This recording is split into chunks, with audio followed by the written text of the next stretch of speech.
Welcome once to online teaching program for standard 9th subject English. Myself Mrs. BJ Kulkarni from JDC Bidco English Medium High School, Nasik Road. Today we are going to see the Fall of Troy part 2, which is very interesting. In second part we are going to see at last Troy was taken away by force, not by force but by a trick. It was the cunning Odysseus who thought of a plan to obtain the victory. At last, the prosperous Troy was captured by the cunning Greeks. Let us learn more about it. In the first part, we have already studied that there was a war between the Greeks and the Trojans. It lasted for 10 long years. In fact, both the armies were tired, but both refused to give up. Both the armies were equally strong. In the end, Troy was taken not by force but by a trick. Cunning Odysseus thought of a plan. In the first part, we also have studied that Paris himself was killed by a poisonous arrow. The Trojans were tired of being shut up in their city. And also the Greeks were longing to see their homes again. But still, the fighting went on. Let us see the second part of the story today. At last, Troy was taken not by force but by a trick. It was the cunning Odysseus who thought of a plan to obtain the victory. He said, "Let us build a great wooden horse, big enough to hold men inside, and let some of our best fighters hide in the horse. Then let us burn our tents and pretend to sail away in our ship. But instead of sailing away, we will return in the night when the Trojans were asleep. We will attack the city and burn and kill." This was a very tricky plan which was decided by Odysseus in order to be victorious. The Greek leaders decided to follow the advice of the wise Odysseus. In fact, he was very cunning. So a great horse of wood was made by a skillful engineer, and the greatest heroes, Menelaus, Odysseus himself, and others entered it. The last man to go in was the architect himself, who knew the secret of opening and shutting the entrance. Next day, the Trojans woke up, expecting to go out and fight as they had done for the past 10 years. What delight and surprise they felt at the sight when they saw on the seashore outside the walls. It seemed that the long siege was over at last. The tents had been burnt. The shore was deserted. The Greek ships had all gone. "It's peace at last," they cried. And they opened wide their gates and came out in large numbers on the plain. They were very glad to be free from the and again to go out when they pleased. Then they saw on the sand the huge wooden horse. They gathered round and they were very happy in astonishment, for it was indeed a wonderful piece of work. They were very surprised to see the huge wooden horse. The Trojans were very surprised to see the wooden horse. As they were wondering how the horse had been built and why it had been left behind, they found the Greek with his hands tied together lying under it. In fact, all the Greeks, they had left the Trojan city. Only one Greek was left there along with the horse. It was very surprising to the Trojans.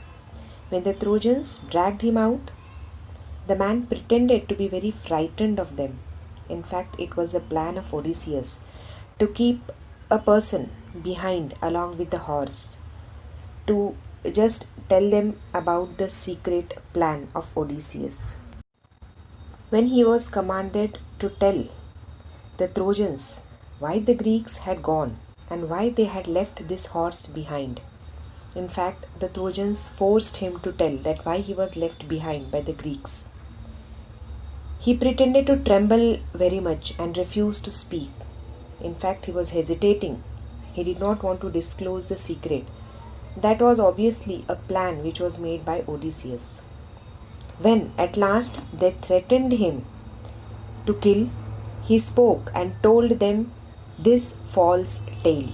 Let us see what is the tale which was narrated to that particular person who was left behind by Odysseus. Now the man started narrating a false tale. The Greeks are tired of long war and have sailed away in their ships, he said. But they are afraid of the long voyage home too, and so they have made this horse and left it as an offering to the god of the sea. They wanted also to kill me and offer me a sacrifice to the sea, but God. I escaped and hid from them. But still, the Trojans were very surprised. They questioned the man that why did the Greeks make such a huge horse? And the cunning Greek man replied that if they had made a smaller offering, you might have taken it into your city. Then the luck would have gone to the Trojans and not to the Greeks. Therefore, they had constructed a very huge horse. That is why they made it too big to go inside your gates. Now the Trojans were very delighted, they were very happy to hear this. The Greeks had gone, they said, and the walls are no longer necessary. So let us make a huge hole in the wall and drag the horse in, so that the luck will be in our side. They all decided to open the gates wide, because now there were no fear of the Greeks, because they had already gone and left the Trojan. One of the experienced and wise priests warned them not to do so. It may be a trick that will ruin us, he said. He was a very experienced priest, but nobody wanted to listen to him in happiness. Everyone was very happy. You will bring disaster on the city if you break down the walls, he continued. But they were so excited that they paid no attention to his words. They decided to break down the part of their strong walls in order to drag the horse in, because according to them the horse was just a luck which will be dragged inside the Troy. It was the very happiest day for them. All the Trojans throughout the day feasted. They drank and they celebrated their victory. They also dragged the horse inside the walls. After all the celebrations throughout the day, they went to sleep and slept so soundly that they were so happy they could not know anything. But that day of rejoicing was soon followed by a night of terror and death, which was already pre-planned by the cunning Odysseus. That's what the Greeks were waiting for. When the Trojans, after the grand celebration, had a very sound sleep. In fact, the Greek ships had not sailed far. As soon as they were hidden by an island, they had lowered their sails and dropped anchor and waited for the night. In the darkness, the fleet sailed back, and the leading ship, which was Agamemnon's, bore a red light high on its mast. The Greek who was watching for the return of the fleet, who was waiting along with the Trojans, crept to the wooden horse and gave the signal. The side of the horse opened. The Greeks climbed out and opened the gates. The whole Greek army entered the sleeping city. Immediately the Greeks set fire to the houses and to the towers and palaces and began to burn and kill. This was a very tricky method which was used by the Greeks in order to defeat the Trojans. At last, the whole Troy was filled with the sight of leaping flames and the sound of shouting and the noise of cries of weeping women. The sleeping Trojans sprang out of their beds, but they were taken by surprise. The enemies were right inside their walls, and many of the Trojans were killed before they could put on to their armor and seize their weapon. In short, we have seen, children, how the Greeks, in their very cunning way, had just put down the Troy, the prosperous Troy, to the earth. In fact, they had destroyed the whole Troy. A bright light lit up the night sky as palaces and houses. Many temples and towers went up in flames. At last, the Trojans fought as well as they could, but it was all in vain. They tried their level best in order to safeguard the Troy, but it was in vain. Old King Priam was killed with all his brave sons. In fact, the whole Troy was destroyed in every possible way by the Greeks. Hector's wife and his old mother and sister were carried off as slaves by the conquerors, that means by the Greeks. Their fate was in contrast to her. King Menelaus rushed through the city, looking for her, and found her in her palace. She hung her head in shame and sorrow as she faced her former husband.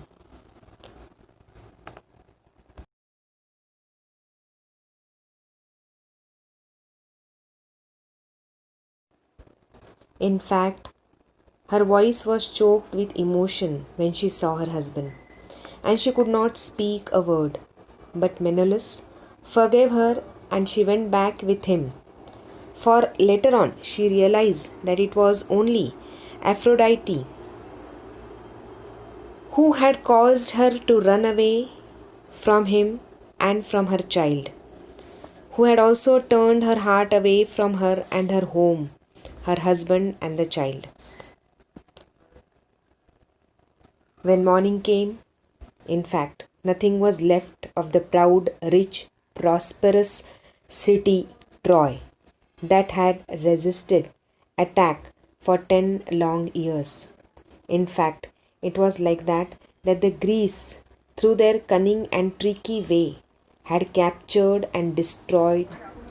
We have seen that this is a story from the Iliad which tells us about the prosperity of Troy and the war between the Trojans and the Greeks. In the second part, we also have studied that the Greek ships had not sailed far that particular night when the gates were open wide by the Troys. Meanwhile, the Greeks entered Troy. They burnt the whole city down and killed the Trojans. Many of the princes and the kings died, but the Greeks were victorious and they were successful in defeating the Trojans and capturing the Troy, which was very prosperous and a rich trading city. I hope, children, you must have understood the lesson. Try to complete the textual exercise in your notebook.